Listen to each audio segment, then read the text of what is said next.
साथियों नमस्कार। जिस हिसाब से राष्ट्रवादी कांग्रेस शरद पवार को थाना में छोड़ छोड़ के सब लोग जा रहे हैं, उस हिसाब से अनुमान सही साबित हो रहा है कि भले ही महाराष्ट्र में आज 6 राजनीतिक पार्टियां हों, लेकिन कुछ दिनों में केवल 4 राजनीतिक पार्टियां बचेंगी। कोई 2 छोटी पार्टी, क्षेत्रीय पार्टी राष्ट्रवादी राष्ट्रीय पार्टी में शामिल हो जाएगी। साथियों, कुछ दिन पहले कलवा में 8 नगर सेवक राष्ट्रवादी को छोड़ के शिवसेना में चले गए। उसके बाद में लोकमान्य नगर के एक पूर्व नगर सेवक अमित सरैया छोड़ के भाजपा में आ गए। और आज मालूम पड़ रहा है कि जिला अध्यक्ष सुहास देसाई राष्ट्रवादी शरद पवार को छोड़ के राष्ट्रवादी अजित पवार में चले गए हैं। किंतु पहले का जो अनुमान था कि 2 छोटी पार्टियां यानी अजित दादा की एनसीपी और उभाटा ये विलुप्त हो जाएगी, लेकिन इसमें कुछ सुधार हो रहा है।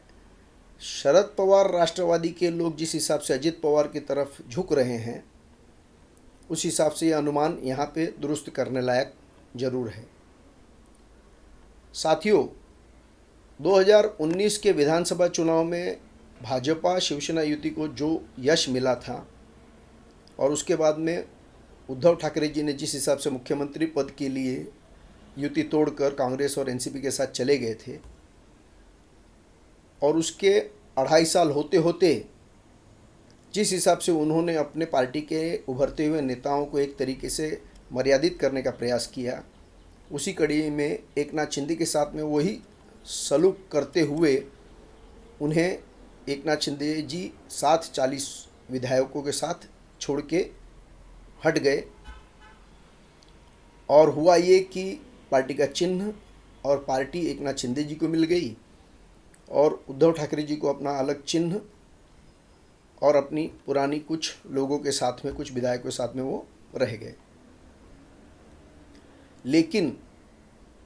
लोकसभा के चुनाव में जो उनको अप्रतिम यश मिला था, शरद पवार जी के राष्ट्रवादी कांग्रेस को और उभाटा के को और कांग्रेस को भी जो अच्छा यश मिला था, एक तरीके से भाजपा और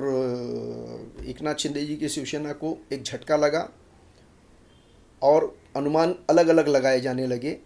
लेकिन अपनी गलती को सुधारते हुए भाजपा और एकनाथ शिंदे जी के शिवसेना ने जो वापसी की, उससे लोगों का विश्वास फिर से युति पे बना और युति की सरकार बनते ही, देवा भाव के मुख्यमंत्री बनते ही और उप मुख्यमंत्री एकनाथ शिंदे जी के बनते ही 1 साल में अजित दादा भी आके सरकार में जुड़ गए और आज 2 उप मुख्यमंत्री और एक मुख्यमंत्री के साथ में महाराष्ट्र में सरकार चल रही है भाजपा की। लेकिन क्षेत्रीय पार्टियों में एक बहुत बड़ी जो कमी होती है कि वो एक सत्ता के गोंद से ही चिपके रहते हैं लोग। जैसे ही सत्ता उनसे दूर होती है, वो पार्टियों का अस्तित्व खतरे में पड़ जाता है। अभी तक शरद पवार जी की राष्ट्रवादी कांग्रेस सत्ता का सुख ले रही थी और सब लोग एकत्रित थे, किंतु ठाणे में जो कुछ भी देखा जा रहा है, राष्ट्रवादी शरद पवार के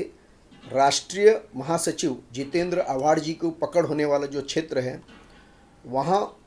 उनको छोड़ के सारे उनके प्रमुख नेता अलग अलग पार्टी में जा रहे हैं।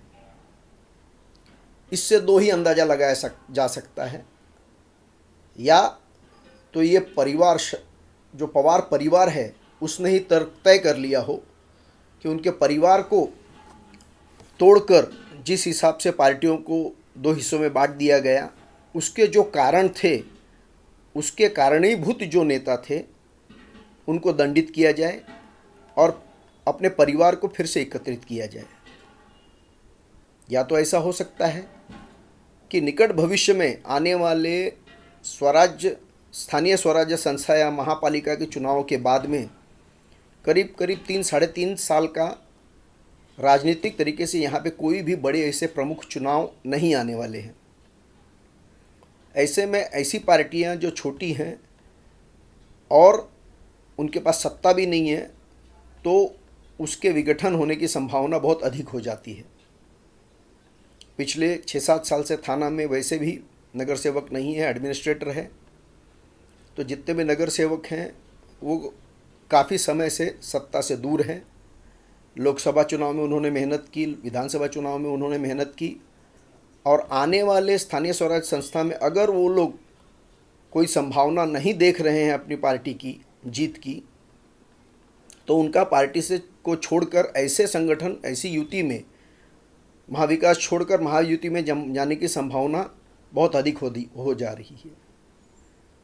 इसी का प्रतिबिंब हम देख रहे हैं कि राष्ट्रवादी शरद पवार के बहुत सारे नेता छोड़कर दूसरी इतर पार्टियों में जा रहे हैं, और एक तरफ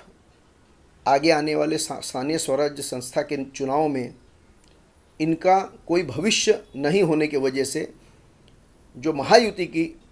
सरकार सत्ता महाराष्ट्र में है, इसके साथ जुड़कर वो अपने स्थानीय वार्ड में जो उनको ऊपर जनता जवाबदारी देती है, विश्वास रखती है,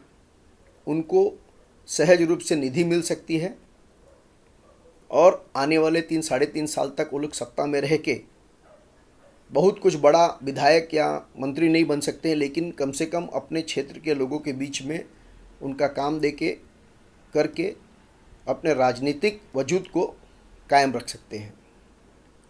साथियों, ये दोनों अनुमान एक तरफ को या तो पवार परिवार दंडित कर रहा है, या तो जो स्वाभाविक रीत से छोटी पार्टियों में सत्ता का कोई उम्मीद नहीं होने के कारण उसको छोड़कर जैसे राष्ट्रीय पार्टियों में जाते हैं, या तो ऐसी पार्टियों से जुड़ते हैं जो सत्ता में हैं, और ये जो एक लंबा 3-3.5 साल का जो एक दीर्घकाल रहेगा, जिसके अंदर सत्ता से दूर रह के वो अपने जनता को सही न्याय नहीं दिला पाएंगे, इस वजह से वो छोड़ के महायुति में आ रहे हैं। किसी भी सूरत में देखा यह जा रहा है, अनुमान ये लगाया जा रहा है कि जो 2 छोटी एक्स्ट्रा पार्टियां महाराष्ट्र में बनी थी विघटन के बाद में, वो अब विलुप्त होने के कगार पे हैं। वो पार्टियां या तो कांग्रेस में विलीन हो जाएंगी, या तो फिर भारतीय जनता पार्टी एक राष्ट्रीय मजबूत पार्टी के साथ जुड़कर अपने राजनीतिक वजूद को कायम करने का प्रयास करेंगी। साथियों, ये केवल अनुमान, अंदाज़ा लगाया जा रहा है। इसमें अगर आप लोग कुछ अपना विचार रखना चाहते हैं तो स्वागत है। आप ज़रूर कमेंट कीजिए, लाइक कीजिए, सब्सक्राइब कीजिए। धन्यवाद। जय श्री राम।